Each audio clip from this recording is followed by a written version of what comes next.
Here's another classic archetype that was revamped with the addition of the Gym Heroes and Gym Challenge sets, and has been restructured for the Prop 15 format. For some other of the reworked archetypes, the Prop 15 format actually helps a lot because it lets you incorporate other really great cards that may have been shut down by some of the big trainers at the time, mostly Gust of Wind. But this is one that you can actually run 4 copies of all these cards, and it would run just about the same, and wouldn't mind the increased trainer base.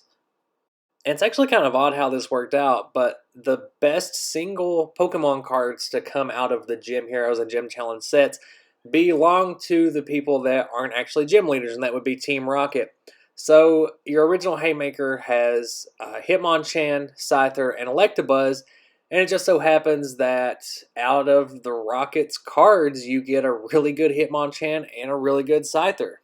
And I would say that in comparison to the cards that were originally in Haymaker, the Rocket Scyther and Rocket's Hitmonchan are actually fairly balanced with what came before. So let's do a side-by-side comparison. So let's start out with Scyther. As you can see, it has 10 less HP, and the Rocket Scyther does have a retreat cost, which makes it a little less useful. The main purpose of the Jungle Scyther going into decks was that free retreat that could help you swap out and switch around your bench, get rid of special conditions. Um, but if you look at Rocket Scyther, that first attack is actually really good.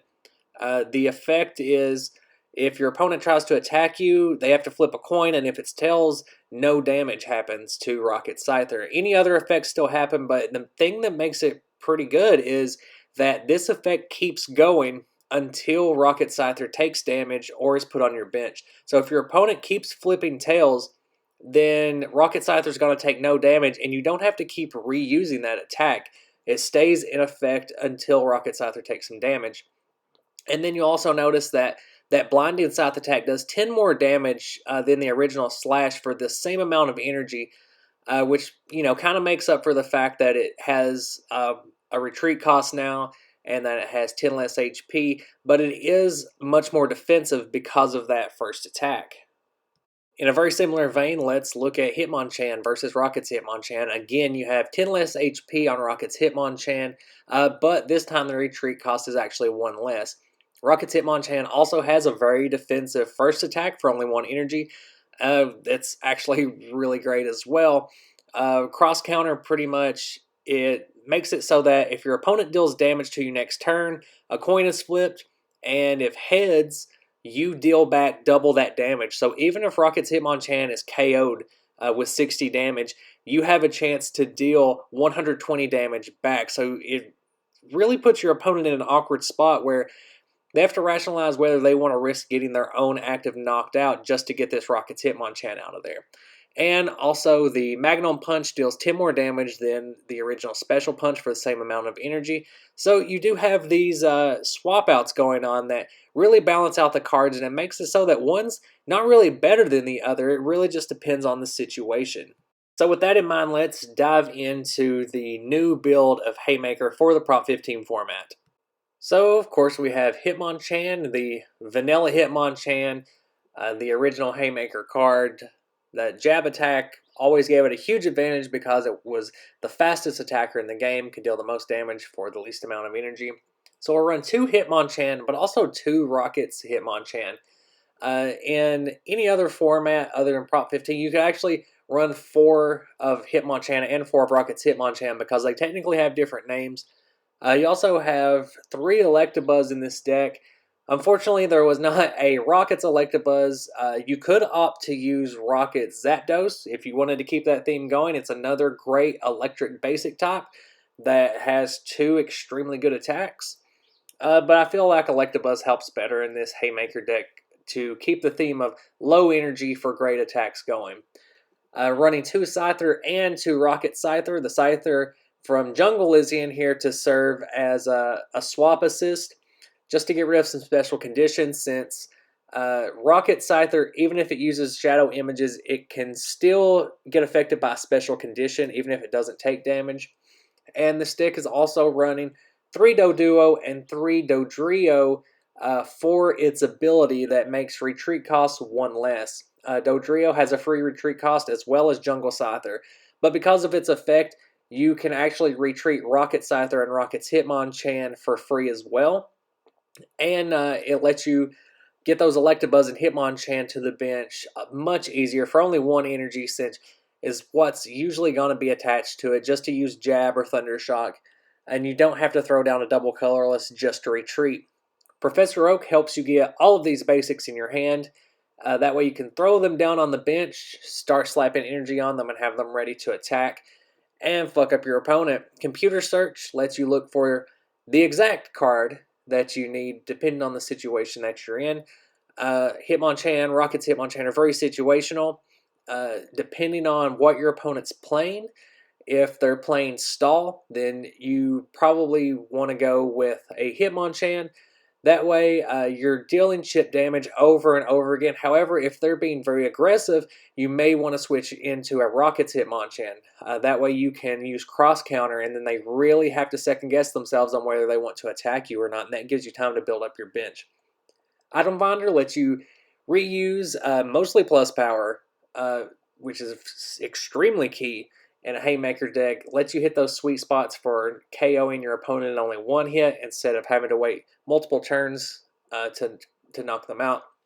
Nightly Garbage Run in here just to make sure you don't deck out, since there are 3 Professor Oaks and you're going to be discarding a lot anyway because of Computer Search and Item Finder. It gets you back some of those cards you throw in the discard. Gust of Wind helps you get easy KOs. That harkens back to the original Haymaker build. And 3 copies of the double colorless. That's going to help out with the Blinding Scythe attack on Rocket Scyther, as well as Dodrio. Sometimes you will be using that rage attack. Not often, but just in case. And then also full heal energy, because this deck is highly susceptible to special conditions. It can really slow it down, keep you from attacking, and that full heal energy fits really well into this deck, because if you look at the attacks for all of your basic Pokemon, they can all use a colorless energy.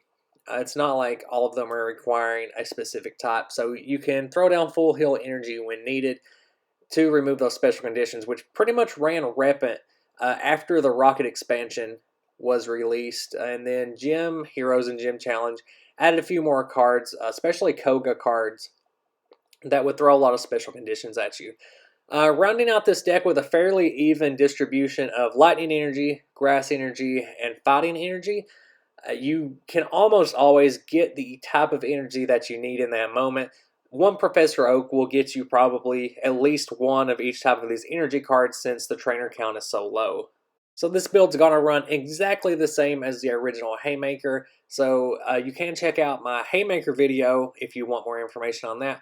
But this deck does have some defensive capabilities as well, mainly with the Rocket Scyther and the Rocket Hitmonchan. With those first attacks, they can really kind of meddle with what your opponent's doing. The ability to nullify damage on your Pokemon, as well as the ability to deal back double damage and counter whatever your opponent can throw at you, is a great addition to this deck. It fits in great with the strategy of getting these big basics out, attacking for only 1 energy, dealing damage quickly, and being so aggressive that your opponent can either try to stall out with something like a Chansey and keep using Pokemon Center over and over again, which still puts them in a corner that's pretty tough to get out of, or you can outmaneuver them with aggressiveness to where you're actually attacking faster than they can set up, which in Prop 15, there are a lot more evolution cards being used. That's why Dodrio fits into this deck, because you can actually use it and get that ability going.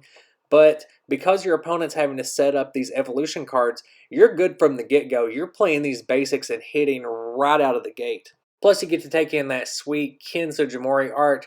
Visually, Rocket Scyther is one of my favorite cards to look at. Just that background with the Sujimori art. Perfect. Take it all in.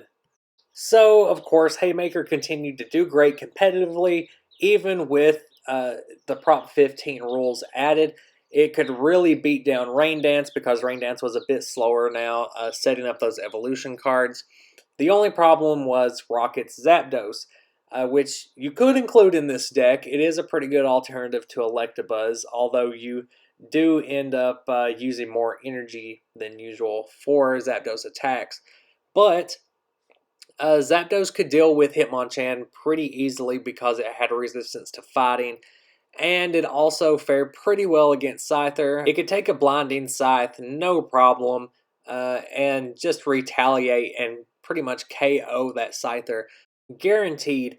But if Scyther did have a Shadow Images active, you still had a 50-50 shot of being one-shotted. You also have the option of running Rocket's Mewtwo in this deck, and like the Scyther and Hitmonchan, Rocket's Mewtwo is kind of just a reworking of the Black Star promo Mewtwo that was so good back in the base set format and was used in a version of Haymaker, with the difference being that Psyburn actually does more damage now. It does 60 damage, and this Mewtwo has 3 attacks. So talk about the versatility of this deck and using the situation to decide what you're going to put on your bench. Rocket's Mewtwo had 3 different options for attacking with, so it does fit into this deck really well. You could replace the Electabuzz in this deck with the Mewtwo and just swap out your Lightning Energy for Psychic. And much like Rocket Scyther and Rocket's Hitmonchan, it has an attack for 1 energy that really messes with your opponent's strategy and makes them question if they're going to attack you or not. Juxtapose can possibly switch all of your damage counters with whatever damage counters are on your opponent. So usually what would happen with Rocket's Mewtwo is you wouldn't attack your opponent initially. You would let them hit Rocket's Mewtwo for a fair chunk, and then you would try to get off a Juxtapose to move all of those damage counters over. I would really love to hear what other people think would fit well into this deck, especially any other Gym Leader cards that could potentially fit into Haymaker, that had a first attack that dealt a fair chip damage for only 1 energy, maybe 2 energy sometimes. And as always, let me know down in the comments what you think about this deck. Let me know if you've ever ran this deck and your experiences with it. And until next time, guys, bye!